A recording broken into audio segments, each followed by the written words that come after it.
সম্পর্ক হলো আমাদের জীবনের একটি আধার। কিছু সম্পর্ক এমন যা আমরা জন্মসূত্রে লাভ করি, যেমন পরিবার, মা, বাবা। কিছু সম্পর্ক আছে যা আমরা জীবনে অর্জন করে থাকি, তা সে প্রেমের হোক, স্নেহের হোক বা বন্ধুত্বের। এই সকল সম্পর্ক লাভ করার বা গড়ে তোলার 5টি ধাপ রয়েছে। প্রথম ধাপ, কোনো ব্যক্তির সাথে আলাপ হওয়া, তার সাথে কথা বলা বা তাকে দেখা। দ্বিতীয় ধাপ, সে ব্যক্তিকে আমাদের ভালো লাগা। তৃতীয় ধাপ, আমাদের এটা চাইতে শুরু করা যে জীবনে এই ব্যক্তি যেন আমাদের বন্ধু হন, আমাদের জীবনে থাকেন, বা আমাদের কাউকে ভালোবেসে ফেলা আর এটা আমাদের ভাবা বা চাওয়া যে সেই ব্যক্তি যেন আজীবন আমার সাথে থাকেন, আমার জীবনে আমার সাথী হয়ে। চতুর্থ ধাপ, লাভ করা। এবার এই ধাপটি অনেক মানুষের পক্ষেই খুবই সরল হয়, বড়ই সরলভাবে নিজেদের সঙ্গীকে লাভ করে থাকেন। কিছু মানুষের জন্য এই ধাপ অত্যন্ত কঠিন হয়ে থাকে। অনেক প্রতিকূল পরিস্থিতির ওপর জয়লাভ করে তারা সঙ্গীকে লাভ করেন, কিন্তু লাভ অবশ্যই করেন। এরপরে আসে পঞ্চম, অন্তিম এবং সবথেকে গুরুত্বপূর্ণ ধাপ। সেটা হলো সেই সম্পর্ক পালন করা। এটা হলো এমন এক বিষয় যা প্রত্যেক মানুষের শেখা উচিত। যদি ব্যক্তি নিজের জীবনে সম্পর্ক রক্ষা করতে শিখে যান, তবে প্রত্যেক সম্পর্ক তার জীবনকে স্বর্গ করে তুলবে। আসুন আর আমার সাথে ভালোবেসে বলুন, রাধা রাধা। যখন মানুষের মৃত্যু হয় তখন কি হয়? অনেক সংখ্যক মানুষ শোক পালন করতে চলে আসেন। যে ব্যক্তি মৃত্যু লাভ করেছেন তার অনেক বস্তু থাকে যেগুলো তার প্রিয়, যেগুলো তিনি ব্যবহার করেছেন। তার শয্যা, তার বস্ত্র, তার আভূষণ সবকিছু তার থেকে বিচ্ছিন্ন করা হয় এবং খালি হাতে তাকে শ্মশানের উদ্দেশ্যে রওনা করা হয়। আমি আপনাকে এই প্রশ্ন করতে চাই, আপনি এই সংসারে কি অর্জন করেছেন? ধন, সম্পত্তি, বস্ত্র, আভূষণ, এই সবকিছু যে আপনি অর্জন করেছেন, আপনার মৃত্যুর পরে তা আপনার থেকে দূর হয়ে যাবে। এর উত্তর হলো একটাই, আপনার কর্ম। শুধু সেটাই আছে যা একান্ত আপনার, আর শুধু সেটাই এই সংসার থেকে চলে যাওয়ার পরেও সংসারেই জীবিত থাকবে। যদি আপনি দুষ্কর্ম করেন, তাহলে এই সংসার আপনাকে একটি অনুচিত উদাহরণ হিসেবে মনে রাখবে যে এই ব্যক্তি খুব পাপী ছিল, অনুচিত কর্ম করতেন। যে পথে তিনি চলেছেন সেই পথে কারোর চলা উচিত নয়। সেখানেই যদি আপনি সৎকর্ম করেন, তাহলে সংসার চিরকাল এটাই বলবে যে খুব ভালো মানুষ ছিলেন, সবাইকে ভালোবাসতেন, সবাইকে সাহায্য করতেন, আমার খুব প্রিয় মানুষ ছিলেন। এটাই হলো শ্রেষ্ঠ কর্ম।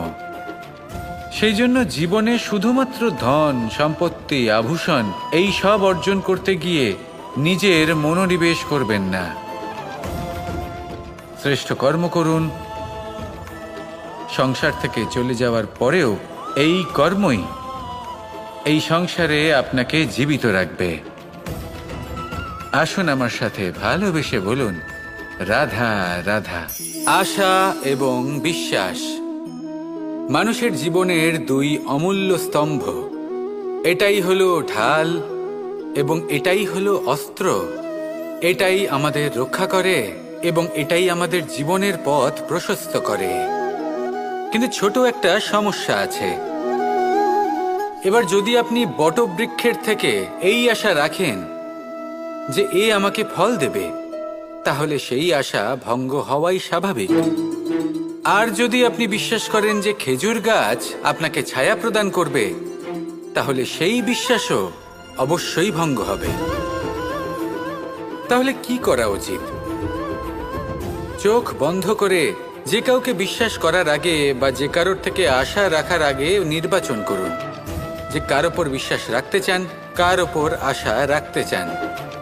তবে আমি তো বলবো যে বিশ্বাস করতে হলে নিজের ওপর করুন, যে এই সংসারে এমন কোনো কাজ নেই যা আপনি করতে পারেন না। আর শুধু কর্ম করতে থাকুন আর ভরসা রাখুন ঈশ্বরের ওপর যে উনি আপনার কর্ম দেখবেন আর আপনাকে আপনার কর্মফল অবশ্যই দেবেন, আপনাকে সাফল্য দেবেন। যদি আপনার বিশ্বাস অটল হয়, নিরন্তর পরিশ্রম করেন, তাহলে ঈশ্বর কখনোই আপনার আশা ভঙ্গ হতে দেবেন না। আসুন আর আমার সাথে ভালোবেসে বলুন, রাধা রাধা। আমাদের সকলের কাছে বৃক্ষ অত্যন্ত প্রিয়। আমরা সর্বদাই চাই এই বৃক্ষ যেন সবুজ থাকে, ফুলে ফলে ভরে থাকে, আমাদের ছায়া প্রদান করে, তা যেন সুস্থ থাকে, আমাদের ফল প্রদান করে।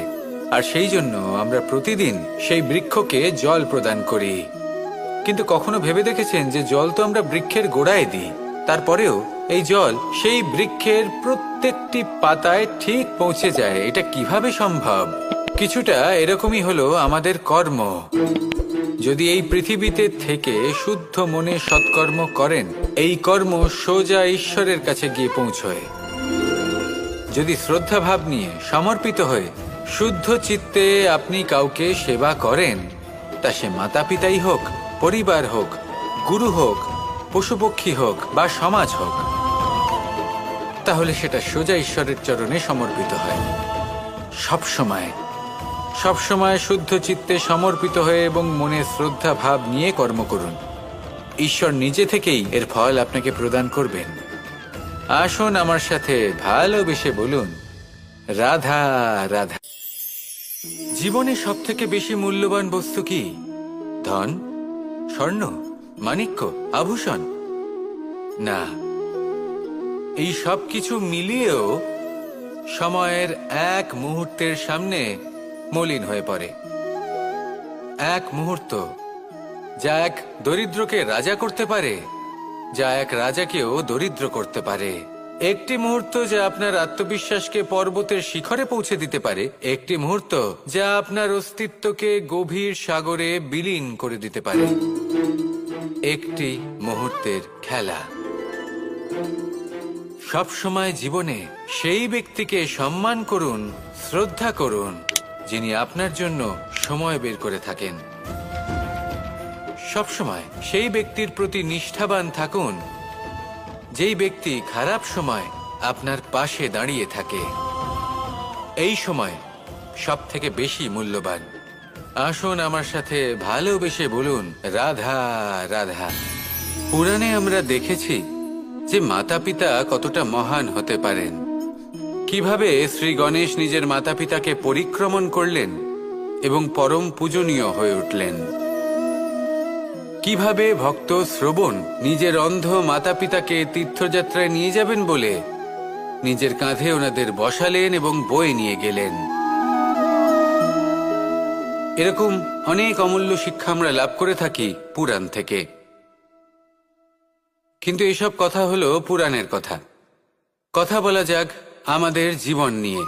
আমাদের এই জীবনে আমাদের মাতা পিতা কেন আমাদের কাছে এতটা অমূল্য? কেন আমরা ওনাদের এতটা ভালোবাসি? কেন আমরা ওনাদের এত সম্মান করি? আর কেনই বা ওনাদের এতটা সম্মান করা উচিত? মমতার কারণে। মায়ের মনের এক ধরনের মমতা, পিতারও এক ধরনের মমতা। এই দুইয়ের মমতা ভিন্ন, কিন্তু এনাদের দুজনের মমতার কেন্দ্রবিন্দু হলো ওনাদের সন্তান। মাতা মমতার কারণে সকালে তাড়াতাড়ি উঠে পড়েন, খাবার তৈরি করেন, এটা ভাবেন যে আমার সন্তান যেন অভুক্ত না থাকে।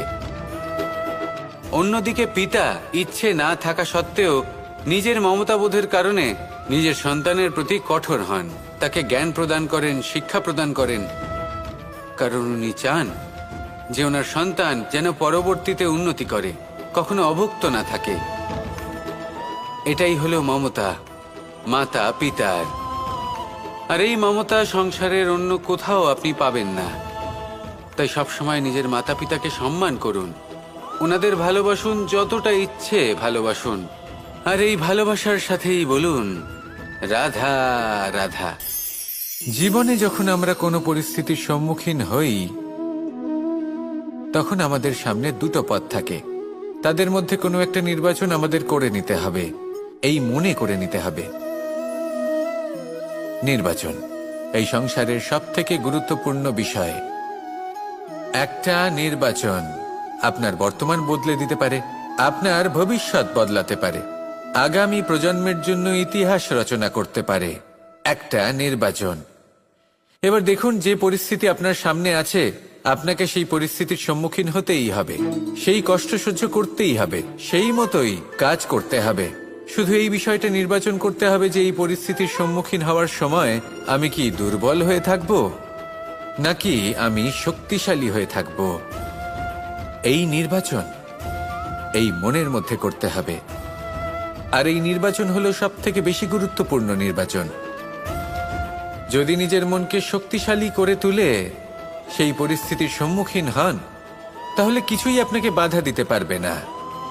পূর্ণ নিষ্ঠার সাথে, সাহসের সাথে এই মনকে শক্তিশালী করে তুলুন, তাহলে কোনো সংকট আপনাকে না বাধা দিতে পারবে না ভাঙতে পারবে। আপনি নিজে সাফল্যের শিখরে পৌঁছতে পারবেন, আর এই মন প্রসন্ন হয়ে বলবে, রাধা রাধা। আমরা আমাদের জীবনের লক্ষ্য প্রাপ্ত করার জন্য কি না করে থাকি। আমরা ভাবনা চিন্তা করে থাকি, কত জ্ঞান অর্জন করে থাকি, তারপরে আমরা পরিকল্পনা করি আর প্রচেষ্টা করি। এবার প্রথম চেষ্টাতেই সাফল্য লাভ করব সেটা নাও হতে পারে, বরং ইতিহাস সাক্ষী যে প্রথমবার প্রচেষ্টা করে সাফল্য লাভ করার সম্ভাবনা অত্যন্ত কম। আর যে কোনো সফল ব্যক্তিকে দেখুন, আপনি বুঝবেন সেই ব্যক্তি বারবার প্রচেষ্টা করে, চেষ্টা করা থামায় না, তবেই সেই ব্যক্তি একদিন সাফল্য লাভ করেন। সেই জন্য আপনিও প্রচেষ্টা করা কখনো বন্ধ করবেন না, করতেই থাকুন। যখন আপনি প্রথমবার প্রচেষ্টা করেন তখন আপনি একা থাকেন, কিন্তু যখন আপনি দ্বিতীয়বার প্রচেষ্টা করেন তখন আপনার সাথে কিছু বিগত প্রচেষ্টার অভিজ্ঞতা থাকে। চেষ্টা করতে থাকুন, সাফল্য আপনার কাছে আসতেই চলেছে। আসুন আমার সাথে ভালোবেসে বলুন, রাধা রাধা। সুখ এবং দুঃখ এই দুই হলো আমাদের জীবনের অবশ্যম্ভাবী এবং গুরুত্বপূর্ণ অঙ্গ। আমাদের সকলের জীবনে কখনো সুখও আসে, আবার কখনো দুঃখও আসে। আমরা সবসময় ভাবি আমরা কিভাবে সুখ লাভ করব, কিভাবে আমরা দুঃখ থেকে দূরে থাকতে পারি।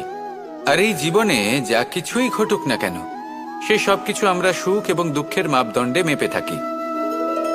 এবার এখানে একটা ছোট্ট বিষয় আছে, এটা ভেবে দেখতে হবে যে কে আসলে সুখী ব্যক্তি। সুখী ব্যক্তি হলেন তিনি যিনি নিজের জীবনে নিজের কর্মের বিশ্লেষণ করে থাকেন, সেই বুঝে পদক্ষেপ নেন।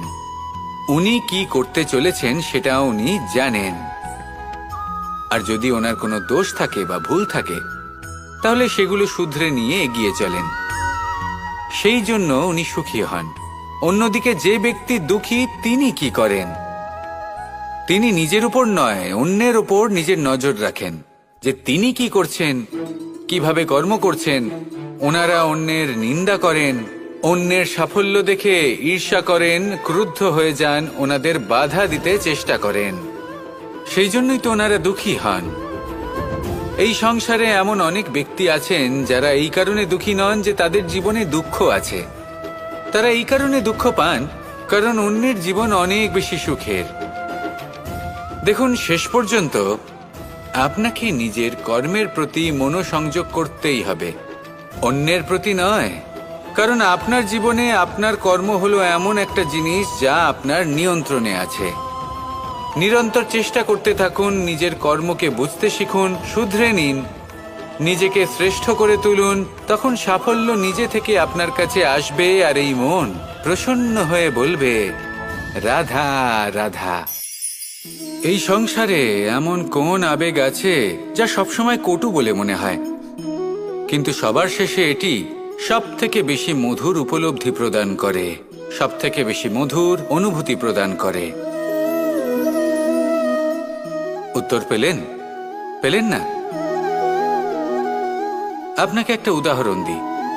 যখন মাতা সীতাকে অপহরণ করা হয়েছিল তখন শ্রীরাম অপেক্ষা করেছিলেন 4 মাস পর্যন্ত। উনি খুঁজতে চেয়েছিলেন, কিন্তু উনি ওনার খোঁজ বন্ধ রেখেছিলেন। কল্পনা করে দেখুন ওনার কতটা যন্ত্রণা হয়েছিল। উনি শুধু অপেক্ষা করছিলেন, কারণ তখন বর্ষা ছিল। অনেক দিন পর্যন্ত সূর্যের আলো দেখা যায়নি। উনি জানতেন এরকম সময় বানর সেনার পক্ষে বনের মধ্যে পথ খোঁজা খুবই কঠিন কাজ হবে। সাগর পার করা অত্যন্ত কঠিন হয়ে দাঁড়াবে। তারা হয়তো বনের মধ্যে পথ হারিয়ে ফেলবে। উনি অপেক্ষা করলেন, আর এই অপেক্ষার ফল হিসেবে উনি কি লাভ করলেন? সাগরে সেতু নির্মাণ করলেন এবং মাতা সীতাকে সসম্মানে আবার ফিরিয়ে আনলেন। যদি শ্রীরাম অপেক্ষা না করতেন তাহলে হয়তো এই সব কিছু কখনোই সম্ভব হতো না। এটাই হলো শক্তি ধৈর্যের। এটাই হলো আমাদের কাছে শিক্ষা। এই ধৈর্যই প্রত্যেকবার আমাদের অত্যন্ত কঠিন বলে মনে হয়। ধৈর্য ধরা অত্যন্ত কঠিন, কিন্তু অবশেষে এটাই সব থেকে শ্রেষ্ঠ ফল দান করে, সব থেকে মধুর উপলব্ধি, সব থেকে মধুর অনুভূতি প্রদান করে। তাই ধৈর্য ধরে থাকুন, সব কিছু শুভ হবে। আর তখন এই মন প্রফুল্ল হয়ে বলবে, রাধা রাধা। এই সংসারে সব থেকে ভয়ানক এবং গভীর অন্ধকার কোনটা? সেটা যখন মেঘ সূর্যকে ঢেকে দেয় এবং সংসার অন্ধকারাচ্ছন্ন হয়ে ওঠে, নাকি তখন যখন সূর্যাস্তের সময় ঘনিয়ে আসে, সূর্য ঢলে যায় এবং এই সংসারে অন্ধকার ছেয়ে যায়, নাকি সেই অমাবস্যার রাত্রি যখন চতুর্দিকে ঘন অন্ধকার থাকে এবং চন্দ্রমার প্রকাশ কোথাও থাকে না? না, এই সংসারে সব থেকে বেশি ভয়ানক অন্ধকার হলো মানসিকতার অন্ধকার। মানসিকতা খুব গভীর একটা বিষয়। এই মানসিকতাই সত্যের রূপ ধারণ করে এবং আমাদের এই মানসিকতা এবং বিবেকে একটা সূর্য থাকে। যদি আমরা এটা জীবন থেকে বের করে ফেলি তাহলে নিরাশা, হতাশা, অসফলতা এর এমন এক ঘন অন্ধকারে আমরা ফেসে যাব যে তার থেকে বাইরে বের হওয়া প্রায় অসম্ভব ব্যাপার হয়ে দাঁড়াবে। বড়ই কঠিন হয় সেই সময়। সেই জন্য ইতিবাচক মনোভাব থাকা খুব প্রয়োজনীয়। এটা ভাববেন না যে এটা আমার সাথে কেন হলো, এই সমস্যা কেন এলো, ওই ব্যক্তি আমার সাথে এটা কেন করলেন। এটা ভাবুন যে আমি জীবনে যে পরিস্থিতিতে দাঁড়িয়ে আছি তার থেকে আমি ঠিক কিভাবে বাইরে বেরোতে পারবো। যতই ঘন অন্ধকার থাকুক না কেন, খুব ছোট একটা প্রদীপের প্রকাশ আমাদের পথপ্রদর্শক হয়ে দাঁড়াতে পারে। আর আমাদের জীবনে এই ছোট্ট একটা প্রকাশ হলো আশা। এই আশার একটি কিরণ আমাদের অত্যন্ত গাঢ় অন্ধকারেও পথ দেখাতে পারে। তাই এই আশাকে সব সময় মনে প্রজ্বলিত করে রাখুন। গাঢ় থেকে গাঢ় অন্ধকারের সাথে, কঠিন থেকে কঠিনতর সমস্যার সাথে লড়াই করুন, সামনে এগিয়ে চলুন, আর আমার সাথে ভালোবেসে বলুন, রাধা রাধা। একটি নৌকা বিশাল একটি সাগরে ভেসে চলে। কখনো যাত্রীদের বা কখনো বিশাল বস্তুকে নিজের সাথে বহন করে নিয়ে চলে, এক স্থান থেকে অন্য স্থানে পৌঁছে দেয়। এই নৌকা কখনো সাগরে আটকে পড়ে বা কখনো ডুবে যেতেও পারে, কিন্তু এই নৌকা তখন ডুবে যায় না যখন এর আশেপাশে অধিক মাত্রায় জল থাকে। এটা তখন ডুবে যায় যখন ও নিজের আশেপাশের থাকা জলকে নিজের ভেতরে প্রবেশ করতে দেয়। যখন আস্তে আস্তে এই জল প্রবেশ করতে থাকে, নৌকা ভারী হতে থাকে আর আস্তে আস্তে ডুবে যায়। এটা আমাদের কাছে একটা শিক্ষা। হতেই পারে আমাদের এই সংসারে, আমাদের জীবনে আশেপাশে অনেক বেশি মাত্রায় নেতিবাচক শক্তি থাকবে, ঈর্ষা থাকবে, বিদ্বেষ, ঘৃণা বা ভয় থাকবে, কিন্তু মনের এই নৌকা শুধু তখনই ডুববে যখন আপনি এই নেতিবাচক শক্তিকে নিজের ভেতরে প্রবেশ করতে দেবেন। মনে রাখবেন, এই নেতিবাচক শক্তিকে কখনো নিজের মনে প্রবেশ করতে দেবেন না। প্রবেশ করলেও তাহলে যেন সে সেখানে কোনো স্থান না পায়। শুধু এই বিষয়টা খেয়াল রাখলে আপনার মনের এই নৌকা জীবনের এই সাগরে সব সময় ভেসে থাকবে, আর এই মন প্রসন্ন হয়ে বলবে, রাধা রাধা। আপনারা সবাই একটা গাছের পাতাকে দেখুন। যতক্ষণ পর্যন্ত গাছের সাথে, মানে গাছের ডালের সাথে জুড়ে থাকে, সে সবুজ থাকে, বাতাসের সাথে সে নড়তে থাকে। যতক্ষণ পর্যন্ত ও সূর্য থেকে পাওয়া রশ্মির শক্তি গাছে পৌঁছে দেয় ততক্ষণ ও ডালের সাথে যুক্ত থাকে। কিন্তু যখন সেই পাতা শুকিয়ে যায় তখন তার কোনো গুরুত্ব থাকে না। সেই পাতা গাছের ডালে এবং বৃক্ষের কাছে বোঝা হয়ে থেকে যায়। এবং এমন এক সময় আসে যখন সেই ডালটি শুকনো সেই পাতাকে পরিত্যাগ করে। এটাই আমরা এই প্রকৃতিতে দেখি এবং এটাই হলো সত্য। আর এটাই আমাদের জীবনে খুব বড় একটা শিক্ষা।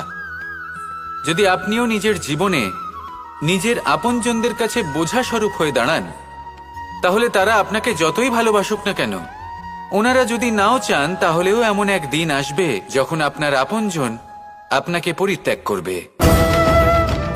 সেই জন্য সবসময় আত্মনির্ভর হয়ে ওঠার চেষ্টা করুন, নিরন্তর পরিশ্রম করতে থাকুন, কারোর ওপর বোঝা হয়ে থাকবেন না, বরং তার সাথে মিলে দায়িত্ব পালন করুন। এমনটা করবেন, তাহলে আপনার সম্মানও বজায় থাকবে এবং সম্পর্কের মধ্যে আপনার মূল্যও বজায় থাকবে। আসুন আর আমার সাথে ভালোবেসে বলুন, রাধা রাধা। আমাদের মধ্যে এমন অনেক মানুষ আছেন যারা বই পড়তে পছন্দ করেন। অনেক মানুষ আছেন যারা ভিন্ন ভিন্ন রকমের কাহিনী পড়েন। এবার পড়তে পড়তে মাঝে এমন একটা অধ্যায় অবশ্যই আসে যা আমাদের হৃদয় স্পর্শ করে যায়। আমরা হৃদয় যন্ত্রণা অনুভব করি, তাও আমরা সেই কাহিনী শেষ পর্যন্ত পড়ি এবং তখন আমরা বুঝতে পারি যে সেই যন্ত্রণাময় অধ্যায়টি কেন এসেছিল, তার থেকে আমরা কি শিক্ষা পেলাম এবং আমরা অবশেষে লক্ষ্যেও পৌঁছলাম। কিন্তু যদি সেই যন্ত্রণাদায়ক অধ্যায়টিতে আপনি থেমে যান, আপনি যদি এটা ভাবেন যে আমি আর পড়তে পারবো না, তাহলে আপনি জানতেও পারবেন না যে পরবর্তীতে কি হতে চলেছে।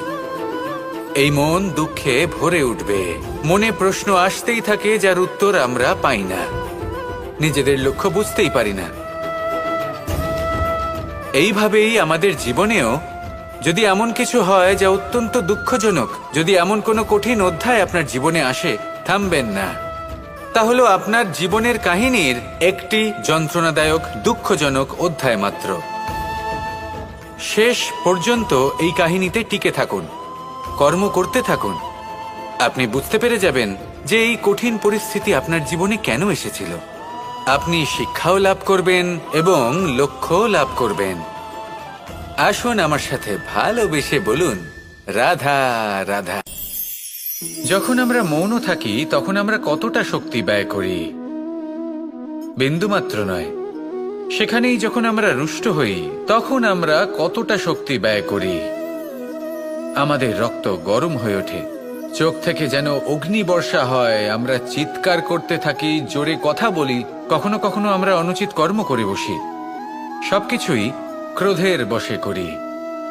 এবার এই ক্রোধকে মৌনতায় পরিণত করতে হবে।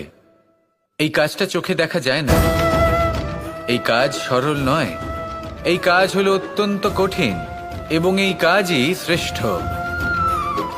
সেই ব্যক্তি শক্তিশালী নন যিনি কথায় কথায় ক্রুদ্ধ হয়ে যান, কথায় কথায় যিনি আক্রমণ করেন। আজ্ঞে না, সব থেকে বেশি শক্তিশালী ব্যক্তি হলেন তিনি যিনি নিজের ক্রোধকে মৌনতায় পরিবর্তন করতে পারেন, যিনি শান্ত মনে পরিস্থিতিকে বোঝেন, তার আকলন করেন আর তারপর বিবেকের দ্বারা সিদ্ধান্ত নেন। তিনি হলেন সব থেকে শক্তিশালী ব্যক্তি। তাহলে সেই ব্যক্তি হয়ে উঠুন আর আমার সাথে ভালোবেসে বলুন, রাধা রাধা। এই শুকনো পাতাটিকে দেখুন, নিষ্প্রাণ হয়ে পড়েছে। কোনো একটা সময় এই পাতাটি একটা গাছের ডালে ছিল। সেই গাছ ওর লালন পালন করত। যখন যখন বাতাস বইত, এই পাতায় কম্পন দেখা দিত, মনকে প্রফুল্ল করে তুলত। কোনো একদিন এই পাতা গাছের ডাল থেকে ঝরে পড়ে গেল। নিঃসন্দেহে ও নিজের স্বাধীনতা পেল, কিন্তু আস্তে আস্তে শুকিয়ে গেল, নিষ্প্রাণ হয়ে গেল। দেখুন, আমি এই কথা বলছি না যে স্বাধীনতা অনুচিত, কখনোই না। কিন্তু যে কোনো পরিস্থিতিতে স্বাধীন হতে চাওয়া এটা নিশ্চিতরূপে অনুচিত। আমরা যদি আমাদের জীবনে পরিবারের গুরুত্ব ভেবে দেখি, তাহলে এই পরিবারে যতই মতভেদ থাকুক না কেন, যতই মনোমালিন্য থাকুক না কেন, যতই বিবাদ থাকুক না কেন, এই সব মিটিয়ে নেওয়া অত্যন্ত প্রয়োজনীয়। সেই সবকিছু সমাপ্ত করা অত্যন্ত প্রয়োজনীয়। কখনো এই পরিবারকে ভাঙতে দেবেন না, কখনো এই পরিবার থেকে দূরে চলে যাবেন না। এই পরিবার হলো আমাদের জীবনের একটা অমূল্য সম্পদ, অমূল্য এক আশ্রয়, যা এই সংসারে হয়তো কোথাও আপনি পাবেন না। তাই একে আগলে রাখুন। ভেবে নিন আপনি পাতা আর আপনার পরিবার সেই গাছ। আসুন আমার সাথে ভালোবেসে বলুন, রাধা রাধা। জ্যোতিষ একটা বিদ্যা, এ হলো একটা বিজ্ঞান। যে নক্ষত্র দশায় আপনি জন্মগ্রহণ করেছেন, যে স্থানে আপনার জন্ম হয়েছে, এগুলো আপনার জীবনের দিশা স্থির করার ক্ষেত্রে গুরুত্বপূর্ণ ভূমিকা পালন করে। কিন্তু যে রাশিতে আপনি জন্ম নিয়েছেন আর আপনার যা নাম স্থির হয়েছে, সেটা আপনার ভবিষ্যৎ নির্ধারণ করবে তা আবশ্যক নয়। রা দিয়ে রাম এবং রা দিয়ে রাবণ, এই দুজনের রাশি সমান ছিল, কিন্তু একজন নিজের শক্তির দুর্ব্যবহার করলেন। স্বর্ণ লঙ্কার অধিপতি রাবণ, চতুর্দিকে বিজয়ী হওয়া সেই ব্যক্তি নিজের পতনের সম্মুখীন হলেন। শ্রীরাম রাবণকে বধ করলেন। শ্রীরাম, যিনি নিজের কর্ম দ্বারা, নিজের পরিশ্রম দ্বারা ঈশ্বর উপাধি লাভ করেছিলেন, 14 বছরের বনবাস ভোগ করলেন, আর যখন বিপদে পড়লেন তখনও নিজের রাজ্যের সাহায্য নিলেন না। বনের মধ্যে নিজে বানর এবং ভাল্লুকদের নিয়ে একটি সেনাবাহিনী গড়ে তুললেন এবং রাবণকে তার কুকর্মের শাস্তি দিলেন। তাই সর্বদা এটা মনে রাখবেন, আপনার খ্যাতি, আপনার ভবিষ্যৎ আপনার কর্ম নির্ধারণ করে, আপনার রাশি নয়। তাই সবসময় শ্রেষ্ঠ কর্ম করুন আর আমার সাথে ভালোবেসে বলুন, রাধা রাধা। প্রজাপতি দেখেছেন কি সুন্দর হয়, তাই না? এই প্রজাপতি, ওদের দিকে তাকালে নিজের অজান্তেই নিজের মুখে হাসি ফুটে ওঠে। কিন্তু এই প্রজাপতি জন্ম থেকেই এমন দেখতে হয় না। জন্ম থেকে এদের কাছে ডানা থাকে না, এরা উড়তেও পারে না। যখন একটি প্রজাপতি জন্ম নেয় তখন প্রথমে ডিম অবস্থায় থাকে সে। আস্তে আস্তে সেই কবচ সে ভেঙে ফেলে, খুব পরিশ্রম করতে হয় তাকে। তারপর কীটের আকার ধারণ করে সে চলতে থাকে, অনেক কষ্ট সহ্য করতে হয়, অনেক পরিশ্রম করতে হয়। তারপর তার রূপ বদলে যায়, তারপরে তার ডানা গজায়, তারপরে সে উড়তে পারে। এই নিরন্তর পরিশ্রমই সাফল্যের মূল মন্ত্র হয়।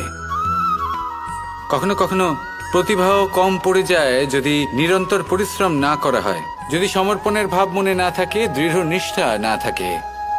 আর কখনো কখনো সেই ব্যক্তি যার মধ্যে বিশেষ প্রতিভা থাকে না, সেই ব্যক্তি নিরন্তর পরিশ্রম করে, নিজের মনে সমর্পণের বোধ জাগিয়ে তোলে, দৃঢ় নিষ্ঠার সাথে কর্ম করে আর সাফল্য লাভ করে। সেই জন্য আপনি জীবনে যেখানেই পৌঁছে যান না কেন, নিরন্তর পরিশ্রম করতে থাকুন। তবেই আপনার ভবিষ্যৎ রঙিন প্রজাপতির মতন গগনচুম্বী হবে। তবেই এই সংসার আপনাকে দেখবে এবং নিজের অজান্তেই এই সংসার নিজের মুখে হাসি ফুটিয়ে তুলবে এবং এই সংসার আমার সাথে ভালোবেসে বলবে, রাধা রাধা। কখনো কখনো অন্ধকারের সাথে লড়াই করার জন্য আমরা প্রদীপ জ্বালাই। এতে প্রথমে সলতে রাখি, তারপর তেল ঢালি, তারপর আগুন জেলে এটা প্রজ্বলিত করি। তারপর একটা সময় আসে যখন এই প্রদীপ নিভে যায়। কারণটা কি? কারণ কি এটা যে প্রদীপের প্রকাশমান হওয়ার ক্ষমতা সমাপ্ত হয়েছে? না, এই যে আগুন আমরা দেখতে পাচ্ছি, এই আগুনের জন্য যে শক্তির প্রয়োজন হয় তা আসে এই তেল থেকে। যদি এই তেল সমাপ্ত হয়ে যায় তাহলে এই প্রকাশ তাও সমাপ্ত হয়ে যায়। আর আমাদের জীবনে এই তেল হলো আমাদের কর্ম, আর এই আগুন আর এর দ্বারা উৎপন্ন হওয়া প্রকাশ আমাদের ভাগ্য। যত আমাদের কর্ম ক্ষীণ হতে থাকবে, আমাদের ভাগ্য সৌভাগ্য কোথাও না কোথাও লুপ্ত হয়ে যাবে। যে উজ্জ্বল ভবিষ্যৎ আমরা চাইছি তা কখনো লাভ করতে পারবো না যদি কর্ম না করি। ঠিক যেমন তেল ছাড়া অগ্নি উৎপন্ন হয় না, তেমনি কর্ম ছাড়া সৌভাগ্য হয় না। আর যেমন কর্ম তেমন ভাগ্য। তাই সবসময় কর্ম করতে থাকুন, কর্ম করা থামাবেন না। আর আমার সাথে ভালোবেসে বলুন, রাধা রাধা। মুক্তোর এই মালা দেখতে কত সুন্দর হয়, তাই না? যিনি ধারণ করেন তাকেও এটা শীতলতা প্রদান করে। আর যে ব্যক্তি দেখে তার চোখও এই দৃশ্য দেখে শান্তি উপলব্ধি করে। কিন্তু ভাবুন, যদি এমন কিছু হয় যে সুতো দ্বারা এই মুক্তোর মালা তৈরি হয়েছে সেটা কেউ ছিঁড়ে দেয়, তাহলে এই মুক্তোর মালা ছিঁড়ে যাবে আর সমস্ত মুক্তো মাটিতে পড়ে যাবে, ছড়িয়ে পড়বে। তখন কি আমরা এটা ভাববো যে এটা তো মাটিতে পড়ে থাকা বস্তু, এটা আমি তুলবো না? ভাববো না, তাই না? আমরা নিচু হয়ে একটা মুক্তো কুড়িয়ে নিই এবং আবার এদের সুতোর মধ্যে প্রবেশ করাই। কেন?